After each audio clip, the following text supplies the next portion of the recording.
La loi de cause à effet, aussi appelée le karma, est un principe universel qui enseigne que chaque pensée, chaque mot et chaque action déclenche toute une chaîne de conséquences.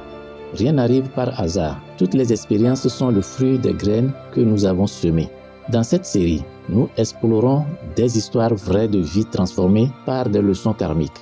Ces récits révèlent comment la conscience spirituelle, le repentir et une vie vertueuse peuvent élever l'âme et redéfinir le destin.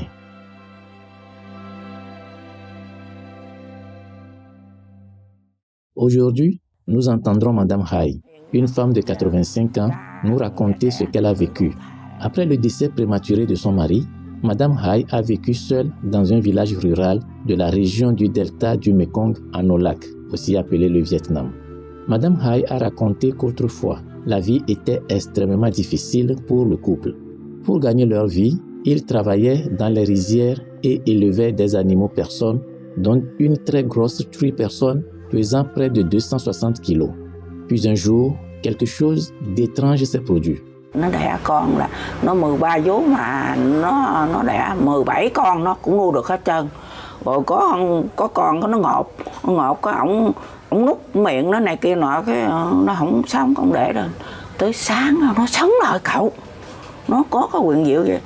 Con ơi con bú con đừng có giành lộn cắn lộn giành lộn với nhau quá đau cắn vú mẹ đau lắm. Ông nghe vậy ông mở mắt ra ông hết hồn. Con heo nái. Con mẹ nó nói vậy đó. Ông mới giả ngại luôn đó. Après cet étrange incident, Madame Hai a adopté un mode de vie végétarien. Elle s'est mise à réciter le nom du Bouddha et à pratiquer la foi bouddhiste Hoa Hao. Elle a non seulement transformé sa propre vie, mais a également encouragé ses proches et ses voisins à se rendre dans les temples tout en leur offrant un généreux soutien matériel afin qu'ils puissent avoir la chance d'entendre les enseignements du vénérable maître et de cultiver un mode de vie plus vertueux. Tôi ăn chay niệm Phật rồi tôi đi núi rồi tôi gửi tiền in giảng của Đức Thầy cho bà con ta coi. Thì lúc đó tôi cũng làm phước dữ dội rồi tôi rủ anh em chị em bạn bè đó đi núi đang nghe đạo đó. Rồi người ta nói không có tiền đi, không có tiền cạnh như tôi cho. Madame Hai croyait fermement à la loi de cause à effet et estimait que de nombreux événements de sa vie se déroulaient de manière remarquablement riche de sens. L'une de ses expériences les plus extraordinaires dont elle se souvient fut la guérison de 2 doigts luxés qui étaient devenus immobiles après des années de dur labeur. Tôi đi lại núi hay chùa gặp mấy ông tượng đồ này kia đó, mấy ông thờ đó. Cái tôi lại tôi đưa vô miệng đó. Mấy ông ơi một phép giùm con cái tay này con mần quá nó chặt. Hai ngón hết gì hết trơn luôn đó cậu. Tôi giái đi tới đâu tôi giái tới đó vậy đó. Avant cela, Madame Hai avait cherché à se faire soigner à de nombreux endroits et avait essayé divers remèdes de phytothérapie pour ses 2 doigts luxés, mais rien n'y faisait. Pourtant, après s'être rendue au temple pour prier à plusieurs reprises, ces 2 doigts luxés se sont progressivement rétablis et ils ont pu recommencer à bouger normalement. Au cours de nos parcours de vie respectifs, il arrive que des événements apparemment inexplicables se produisent. Pourtant, lorsque le cœur est tourné vers le bien, nous pourrions être amenés à réaliser qu'il s'agit là de manifestations de la loi subtile et merveilleuse de cause à effet qui opère avec douceur selon les principes de l'univers. Madame Hai a raconté qu'avant le décès de son mari, le 23e jour du mois de décembre de l'année lunaire, celui-ci avait fait un rêve dans lequel une vieille femme était apparue et lui avait prédit qu'il ne lui restait plus que 5 jours avant de tomber gravement malade. Ông mới kể cho ông cái bà già này là con 5 ngày nữa là con đau nhưng mà con chưa tới số mà bệnh con nhiều bệnh chứ không nó chết. Thì 8 giờ tối đó cái nó ngăn mệt ông với lại ông nhớ con ông nó mệt hoài. Chở đi bệnh viện đi trễ quá phải đi sớm để cứu được. Là đúng 5 ngày. 5 ngày, đúng 5 ngày.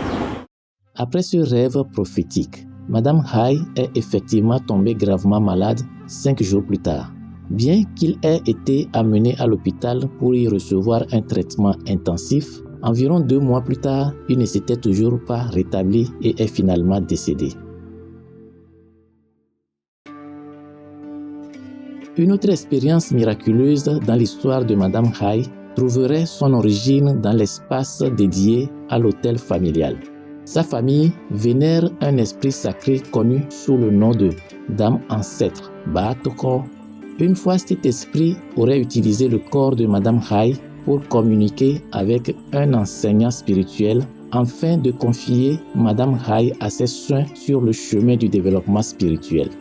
Alors qu'elle était dans cet état de possession, Madame Hai aurait entendu clairement la voix qui parlait à travers elle, mais elle ne contrôlait plus du tout sa bouche.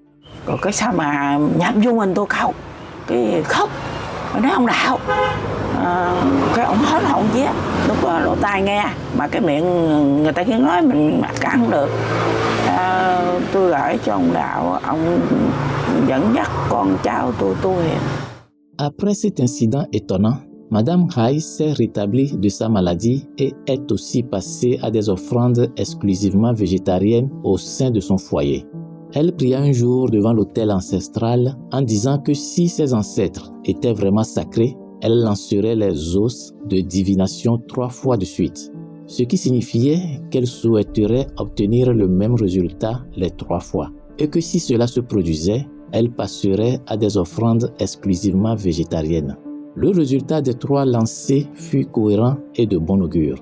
Dès lors, elle cessa d'offrir de la viande d'animal à personne, adopta un régime végétarien et récita le nom du Bouddha. Et ainsi, depuis des décennies, sa famille est restée en bonne santé, ses enfants et petits-enfants vivant dans la stabilité et la paix. Coi như là thịt cá là không có là gần được, hôi tanh lắm là không có thèm, rồi mà cũng khỏe trong mình lắm đó cậu. Nhưng mà nhất là cái giấc tối mình để yên tĩnh đấy ha, tối chiều người ta làm quá xạo sự mình không niệm Phật được, ta ngủ hết mình niệm Phật. Rồi với giấc sáng mà cỡ 4 giờ đó mình niệm tới 5 giờ là khỏe trong mình lắm đó cậu. Cậu đừng có uống rượu vô. Đức Thầy nói là con người mình cũng như là cái máy xe chạy, mà đổ xăng vô thì nó chạy, mà mình đổ rượu vô là nó chết máy. Nhớ nhiều vậy đó. À travers cette analogie simple, un message plus profond sur le mode de vie et le bien-être nous est transmis.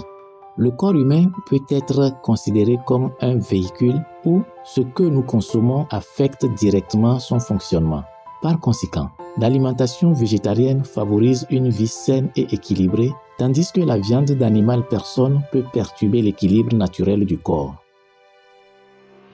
L'histoire de Madame Hai nous invite à réfléchir à la foi, à la compassion et à la manière dont nous choisissons de vivre notre vie.